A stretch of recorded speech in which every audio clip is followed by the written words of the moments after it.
سوال ہے، مرکز میں نمازیں قصر نہیں کی جاتی، کیا وجہ ہے؟ کیا لندن میں بھی ایسا ممکن ہے؟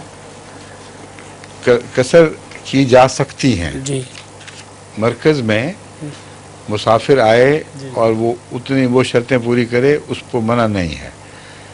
لیکن نفسیاتی ماحول ایسا ہوتا ہے مرکز کا کہ اکثر آنے والے یوں لگتے ہیں آتے ہیں جیسے ہمارا گھر ہی ہو، اور اس جذبے کے ساتھ ان کو اوپرا لگتا ہے وہاں نماز قصر کرنا،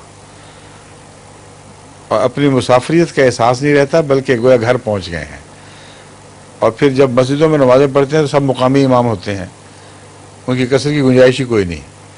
تو شاذ ہی موقع ہوگا کہ جو اکیلی نماز پڑھیں تو وہ قصر کریں، اگر کر لیں تو ہرگز گناہ نہیں، نہ کریں تو مرکز کو جو ایک امتیازی مقام حاصل ہے باقی جگہوں سے مقابل پر، اس کی وجہ سے اس کو غلط نہیں کہا سکتے کہ بالکل ہی زبردستی ان سے نمازیں قصر کروائی جائیں، سمجھے؟ لیکن یہ جو لنڈن ہے، جی لنڈن کو اس لیے کہ میں یہاں رہتا ہوں، جو لنڈن آئے وہ نمازیں قصر شروع کر دے نا، وہ سمجھے کہ میں پابند ہوں پوری نمازیں پڑھنے کا، خواہ مسافر ہو، یہ درست نہیں،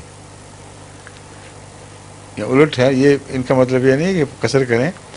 مطلب ہے کہ مسافر آ رہے ہیں کہیں سے، کوئی جیسے ڈاکٹر صاحب کو آپ نے بلایا آج دور سے تشریف لائے ہیں، کہ چونکہ یہ لنڈن پہنچے ہیں اس لیے ان کا قصر کا حق چھینا گیا، غلط ہے یہ بات، ٹھیک ہے؟ حق قائم ہے، وہ حال ربا میں بھی قائم رہتا ہے۔ چلیں ظہور مہدی آخر زمان